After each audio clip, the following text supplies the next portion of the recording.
Hello friends, अस्सलाम वालेकुम। पिछले वीडियो में हमने करबला सीरीज़ पार्ट 1 में देखा हुसैन इब्ने अली करबला कैसे पहुंचे। अब हम करबला सीरीज़ के दूसरे पार्ट में देखेंगे यजीद के पास लश्कर कितना था और अब्बास रज़ी अल्लाह ताला अन्हु कौन थे। तो इमाम हुसैन रज़ी अल्लाह ताला अन्हु अपने पूरे काफिले के साथ और लश्कर के साथ करबला पहुंचने के बाद कूफा शहर में यजीदी फौज को इस बात का इल्म हो गया था कि हुसैन इब्ने अली अपने पूरे काफिले के साथ में करबला में रुके हुए हैं और इमाम हुसैन इब्ने अली ने लश्कर को ये हुक्म दिया कि खेमे इधर ही लगाओ। उधर यजीदी फौज को इस बात का इल्म हुआ कि हुसैन इब्ने अली अपने पूरे काफिले के साथ करबला के मैदान में रुके हुए हैं।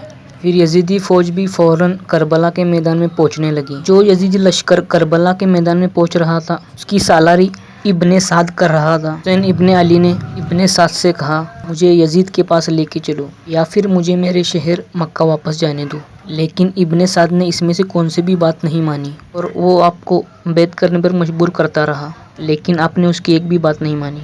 दिन गुजरते गए। 3 मुहर्रम का दिन आ गया। अब जालिम यजीद ने इमाम हुसैन के सामने 22,000 का लश्कर भेज दिया। यजीद को इमाम हुसैन का खौफ इतना था कि उसने इमाम हुसैन के सामने 22,000 का लश्कर भेज दिया और इमाम हुसैन की फौज में सिर्फ 72 लोग थे और उनमें बच्चे और औरतें भी थी। हुसैनी फौज की तादाद जरूर कम थी लेकिन 72 2000 पर बहुत भारी थी। यजीदी फौज ने थक हार के ये फैसला किया कि अगर हमें हुसैनी फौज को हराना है तो हुसैन इब्ने अली के लश्कर का पानी बंद करना होगा, इनका मुकाबला किया जा सकता है। दिन गुजरते गए और 7 मुहर्रम का दिन आ गया। इमाम हुसैन के साथ जवान लोग पानी की प्यास बर्दाश्त कर गए, लेकिन औरतों और बच्चों का प्यास से बुरा हाल था। आखिर में यजीदी फौज ने यह फैसला किया कि 9 मुहर्रम के दिन हुसैन इब्ने अली को शहीद किया जाए। इमाम हुसैन ने हज़रत अब्बास से कहा कि अब्बास जाइए यजीदी फौज के पास और उनसे कहिए हमें एक रात अल्लाह की इबादत में दी जाए। हज़रत अब्बास ने मोहलत मांगी तो उन्होंने आपकी बात मान ली।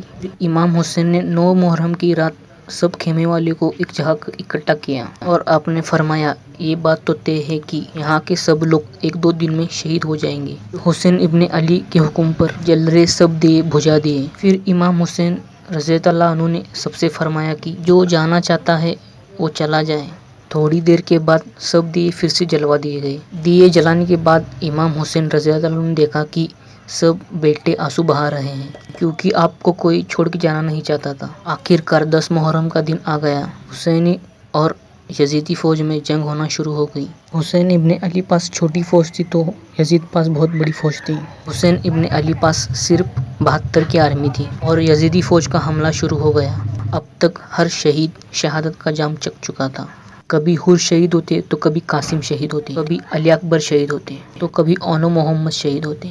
3 दिन के प्यासे इमाम हुसैन ने घर वालों के साथ जंग करते रहे और एक एक कर शहीद होते रहे। इमाम हुसैन के 6 महीने के बेटे अली असगर की प्यास हजरत अब्बास रज़ी अल्लाह ताला अन्हु से देखी नहीं गई। आपने हाथ में मशकीज़ा लेके और अपने घोड़े पे सवार होके बहरे फुरात के किनारे पहुंच गए। जब आप पानी लेने जा रहे थे तो यजीदी फौज ऐसे भाग रही थी कि कोई शेर बकरी के पीछे भाग रहा हो। फिर आपने एक मशकीज़ा भर लिया। जब आप पानी लेके वापस आ रहे थे तो यजीदी फौज ने आप पर लगातार तीरों की बारिश शुरू कर दी। जब तक हजरत अब्बास पानी लेके पहुंचते तब तक जालिमों ने आपको शहीद कर दिया। तो फ्रेंड्स, आज के लिए इतना ही। करबला सीरीज़ का दूसरा पार्ट देखने के लिए मैं जल्द से जल्द करबला सीरीज़ का तीसरा पार्ट भी बनाऊंगा।